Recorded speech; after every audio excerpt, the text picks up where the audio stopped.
Dan hari besar untuk para trader. Kali ini jangan hilangkan fokus kalian kepada data inflasi nanti malam. Dan juga sebentar lagi kita akan melihat data GDP dari Inggris. Tapi ada beberapa poin yang utamanya adalah menyangkut data inflasi Amerika. Apa saja itu? Kita lihat uraian berikut ini.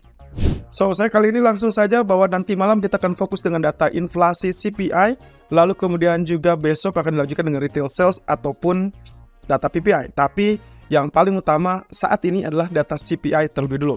Lalu kemudian siang nanti kurang lebih sekitar 10 menit setelah saya merilis video ini, kemungkinan kita akan melihat dari data GDP Inggris yang diperkirakan akan mengalami pelemahan. Oke, langsung saja kita lihat Economic Calendar memperkirakan GDP basis bulanan untuk Inggris berada di minus 0,2%. Jadi kalau misalkan ternyata rilis lebih rendah dari itu, kemungkinan pound sterling akan kembali tertekan turun. Jadi kalau misalkan Anda simak video ini setelah data rilis, waspada dengan penurunan pound sterling karena secara weekly juga sangat potensial untuk mengalami penurunan. Persis dengan apa yang pernah kita bahas di live streaming hari Senin kemarin. Kemudian di malam hari kita akan fokus dengan data inflasi CPI Amerika. Apa yang harus difokuskan? Anda boleh fokus dengan CPI utama terlebih dulu, yaitu terkait dengan CPI year on year atau basis tahunan yang diperkirakan naik ke 3,6% dari 3,2% sebelumnya. Kemudian juga basis bulanan juga diperkirakan naik 0,6% dari 0,2% sebelumnya. Tapi mungkin sekitar 1 atau 2 menit berikutnya, Anda juga harus lihat bagaimana dengan core CPI-nya. Apakah data core CPI tersebut turun atau mengalami kenaikan? Kenapa? Karena data ini juga akan memberikan refleksi kepada pasar terkait dengan apa yang akan dipikirkan oleh Fed berikutnya atau setidaknya untuk tahun depan. Nah, kali ini core CPI justru diperkirakan turun 4,3% dari 4,7% untuk basis tahunan dan untuk basis bulanannya diperkirakan tetap di 0,2%. Ini cukup menarik. Kalau kita bicara tentang inflasi yang ada, maka salah satu pemicunya adalah selain tingkat permintaan, konsumerisme, tentu saja terkait dengan harga minyak mentah yang tadi malam mencapai level tertinggi 10 bulan terakhir di level $88.90 dan nyaris menyentuh level 90. Ini yang juga sudah pernah saya ingatkan di hari Senin.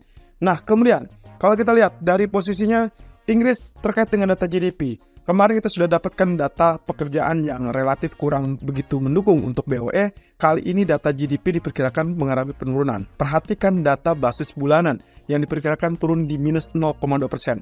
Angka negatif itu berarti menandakan terkait dengan laju pertumbuhan ekonomi yang relatif melambat. Dan bahkan kalau sampai 2 kuartal berturut-turut, itu akan memberikan dampak yang lebih signifikan terkait dengan kekhawatiran resesi di zona Inggris. Nah, terkait dengan hal tersebut, disandingkan dengan data inflasi yang relatif tinggi, tentunya ini bukan hal yang menyenangkan untuk BOE minggu depan. Mereka tetap satu sisi harus menekan inflasi, tapi di lain sisi juga mereka harus melihat dengan cermat bagaimana dampak selanjutnya jika terlalu tinggi suku bunganya, karena sampai saat ini dengan inflasi yang masih tetap tinggi, mereka kesulitan untuk katakanlah untuk menopang ekonomi karena GDP masih cenderung melambat. Jadi kalau ini semakin melambat di bawah 0%, Anda tahu apa yang harus Anda lakukan terhadap pound sterling. Lalu kemudian Sarah Braden memperkirakan bahkan inflasi untuk bulan Agustus saja diperkirakan masih tetap naik. Sarah Braden ini adalah salah satu yang diusung untuk menggantikan John Cunliffe di akhir tahun dan dia adalah salah satu dari 4 wakil gubernur BOE. Tapi dia baru akan menjabat sekitar bulan November. Ya, mungkin saja dia akan memberikan gebrakan terkait dengan nada hawkish dibandingkan John Cunliffe sebelumnya. Di sisi lain, kita langsung fokus kepada inflasi. Ada angka yang cukup menarik di sini dengan angka 3,6% untuk basis tahunan, sementara core CPI diperkirakan turun ke 4,3%. Inflasi utama mengharapkan kenaikan, tapi inflasi inti mengharapkan penurunan.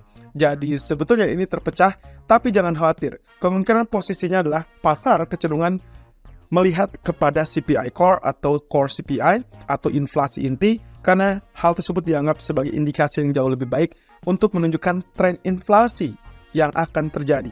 Nah, kemungkinan reaksinya sayangnya tidak langsung terbatas, karena mau tidak mau pasar pasti akan bereaksi langsung kepada inflasi utama lebih dulu. Jadi hati-hati di situ. Kalau ternyata rilisnya 4% atau bahkan 3,8%, berarti di atas ekspektasi 3,6%, berarti kita tahu bahwa dolar akan mengalami penguatan lebih cepat, lalu kemudian itu akan menekan US dollar dan juga pasar saham tentunya. Nah, tapi Beberapa menit kemudian mungkin mereka akan langsung tertuju kepada core CPI untuk merealisasikan apakah ini ada penyebab yang bisa lebih logis atau bahkan terlihat lebih turun apa tidak.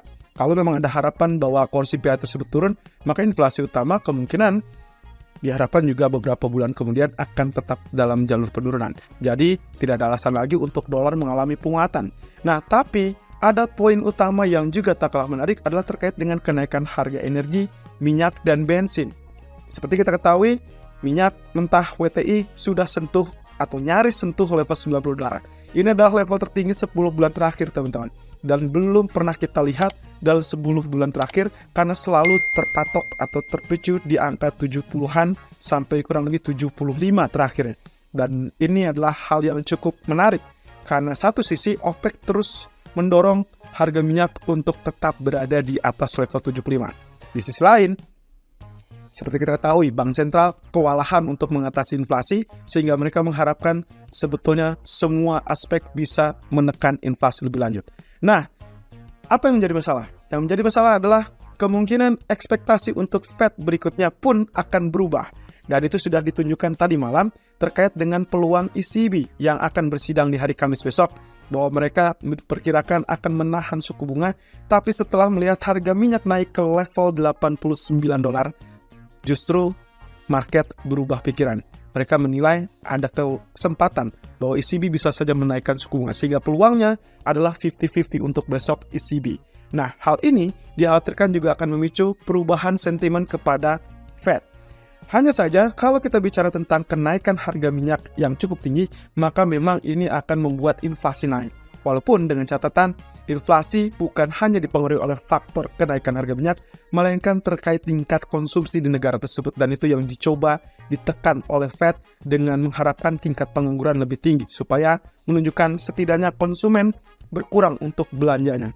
Tapi apa daya, kondisi ini juga akan tetap berpengaruh, tapi pengaruhnya adalah terkait dengan ekspektasi suku bunga Fed di tahun depan, bukan di sisa 2023 nih. So, saat ini pasar memperkirakan akan terjadi pemangkasan suku bunga oleh Fed kurang lebih di tahun 2024, dan itu semula diperkirakan di kuartal kedua 2024. Maka kemungkinan kisarannya adalah Maret sampai Mei. Tapi kemudian dengan kondisi minyak mentah yang sudah mengalami kenaikan nyaris sentuh level $90 ini, maka Fed diperkirakan baru akan memangkasnya di bulan Juni.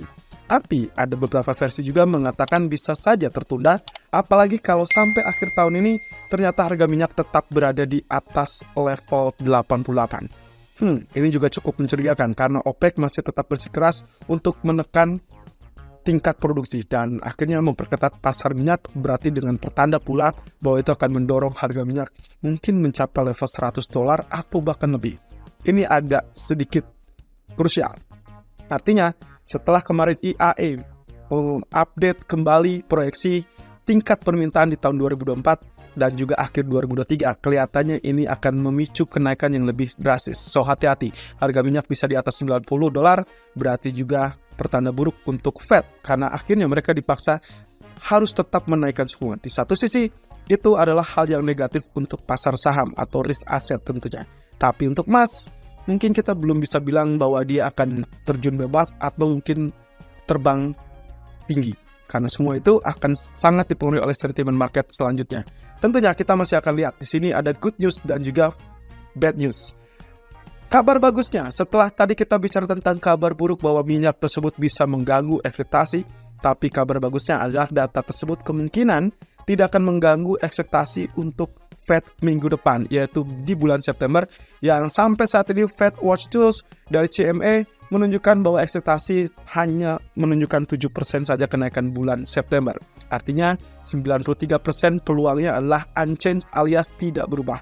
Tapi sayangnya itu mendorong ekspektasi kenaikan di bulan November, sehingga Fed diperkirakan masih akan menyisakan satu kali kenaikan minimal kurang lebih di bulan November. Dan itu berarti tanda-tanda yang harus kita simak di FOMC minggu depan.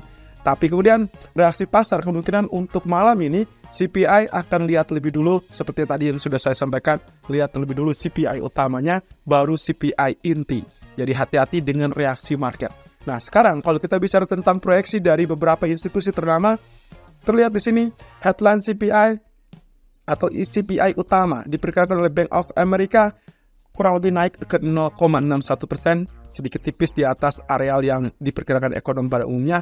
Lalu kemudian untuk CPI utama berada 3,6%, dan itu adalah untuk CPI basis bulanan di 0,61.